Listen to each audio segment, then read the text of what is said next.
Okay, this is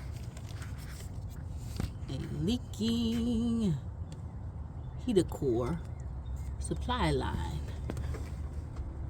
and so therefore I'm going to replace it. So anyway, let me get back further in there, and as you can see, I don't know if I can get my camera down in there. There's the cord. There's the hose right there. It's not even that long, but it goes right there to the heater core. So that's the supply line at the top, and the other line right there at the bottom. That one's fine. That hose is fine. So I just gotta get my long clamp, and I think this clamp right here, will do the trick. Let me just stick it back there to see. I can worry about positioning it later. Let me see.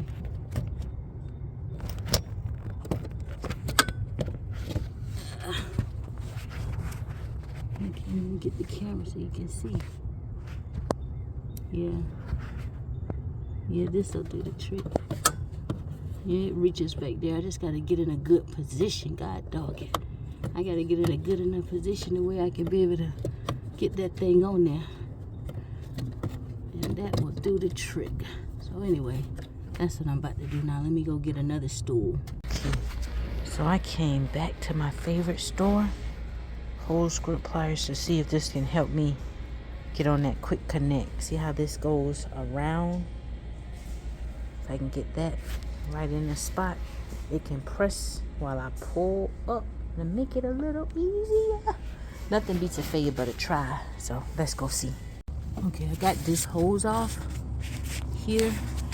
Because what I'm going to try to do is move it out of the way over here so that I can access the clamp. And it's hard to see, so I can't even video back there. So let me just, I'm going to move it out of the way so I can access the clamp right there. That right there is what I'm trying to access. And it's a little difficult, but if I can move this way, of course you guys can't see it then, so there's no need for me to film it from here. Let's see if I can go to the other side and get these back there.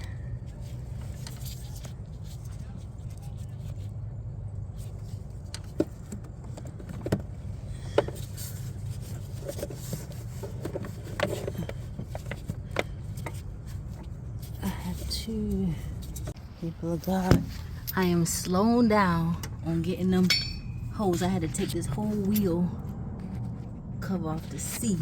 That's the bottom hose. The one I'm trying to get to is the top right there. And guess what? You know why it's so difficult? The hose clamp, they got both of them right beside each other. So even though I went and got a longer extension, it's hard to get up there.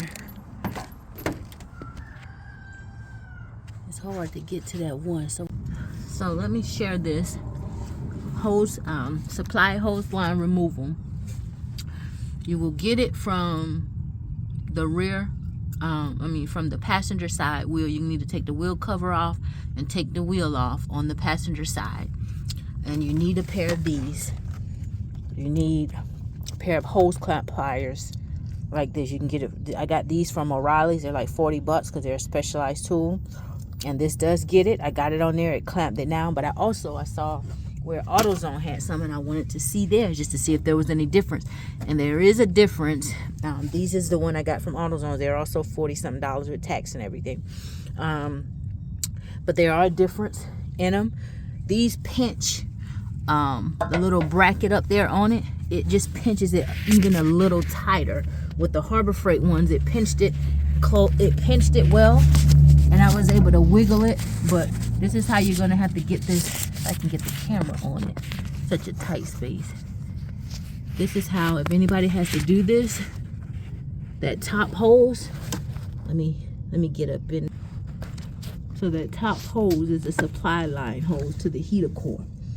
And the piece that is on, this is plastic. So you don't want to put a lot of pressure on this. So with the hose clamp on there, what you want to do is, it's tighter than the one, it squeezes it a little tighter than the one from O'Reilly. But you want to spray some WD-40 on this hose. And when you spray WD-40, because you can see here, it's like, it was a little indenture here, so it needs to get be a little wider to come past the part that it wasn't squeezing. And so when you spray WD-40, it's going to help it slide up. And if it doesn't move up on its own with you just pulling like this on the clamp, if it doesn't move up, if you can't get like that, then you're going to have to get some needle nose pliers, and you're just going to keep pulling, keep working it forward like that. See, just keep working it forward with the needle nose pliers, like how I'm doing. And once you work it forward to where it's just on the hose and you've got it all the way off of this black spout that comes out, I'm going to keep working it up a little more.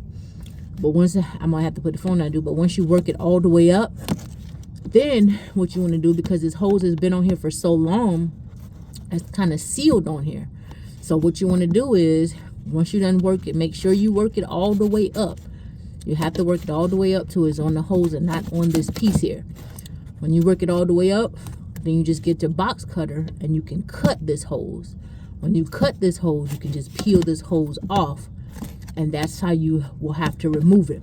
When you get ready to put the new one on, the stock hose, you make sure you spray this with you're going to spray the plastic piece with WD-40, and then it should go on a lot simpler. And once you get it on, you're good to go. You're good to go. But I'll show more. So anyway, I just want to share that, because I don't think I've seen any videos about this or how to or anything, because this is a pain in the butt, and you cannot do it without these special pliers or taking out the EGR cooler and all that, and that's just extra work. So if you don't want to do all that extra work, you need these pliers. It's off. Now I'm just gonna, and I had to cut the hose. You can see I just cut a small little piece. You can see the hose there. I just cut a small little piece out of the hose, and I sprayed some more WD-40, and it slid right off. So that's how you got to get that off. You can't get it from the front. You're gonna have to get it right here from this wheel well, and you're gonna only have one arm to work with. So now I'm just gonna clean up around that pipe, see if I can scrape some of that stuff that's on there off, and that goes into the heater core. It's right behind the dashboard. So I'm gonna see if I can scrape some of that off, and then I'll put the new hose on. New hose is in place, and this time what I did was I repositioned the rear so that they won't be meeting each other with those hose clamps. I slid that one down, so therefore if I ever need to replace it again, it'll be easier to access rather than having both of these clamps facing in the same direction, touching each other, and you can't get anything in between there. And then they were facing to the right, which you couldn't even see it. So I let the one at the top stay facing to the right, because by hand with that special tool, that hose clamp with the wire, you can easily access it, loosen it up, and get it off when need be.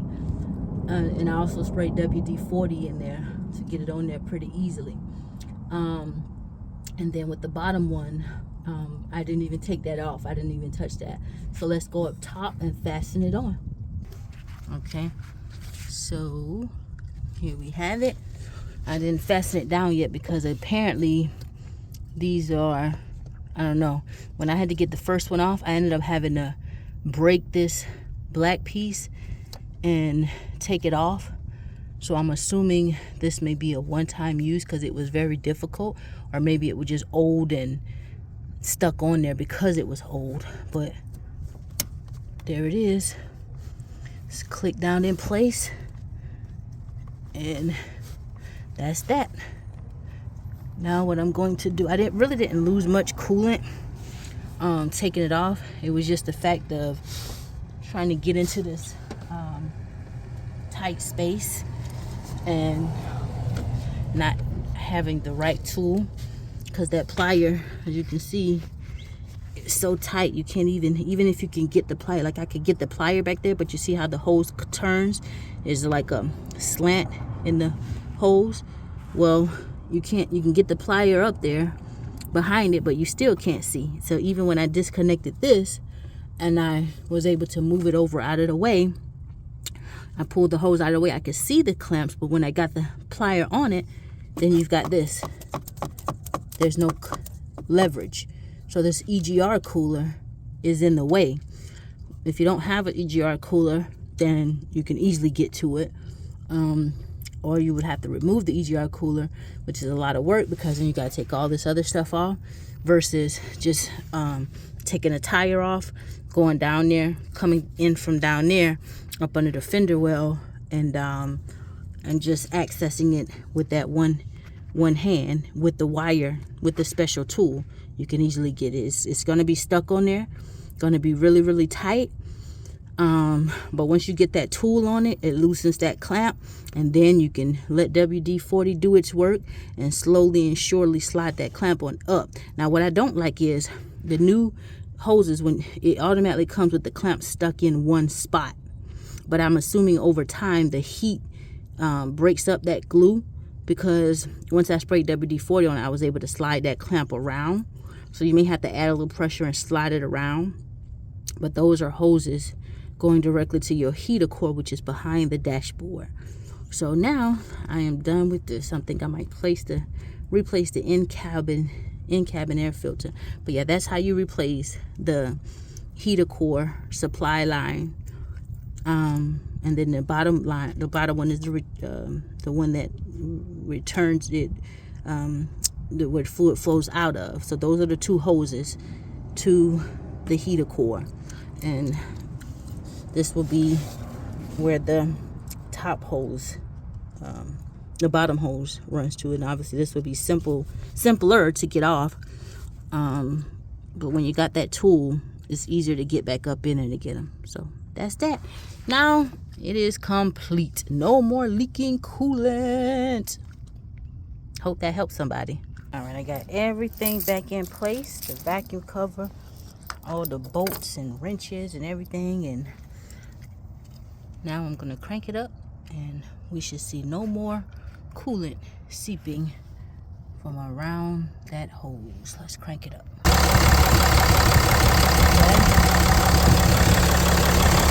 Running, the belt still looks good. Coolant has good.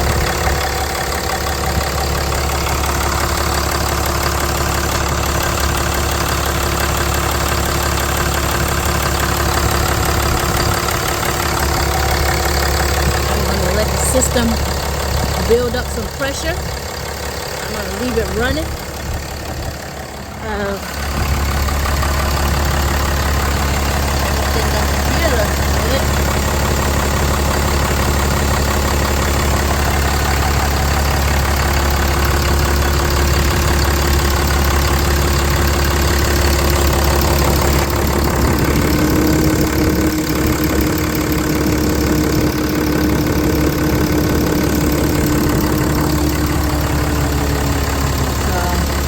Let it build up pressure, and while I put this wheel cover back on and put this wheel on, then I will take her for a ride.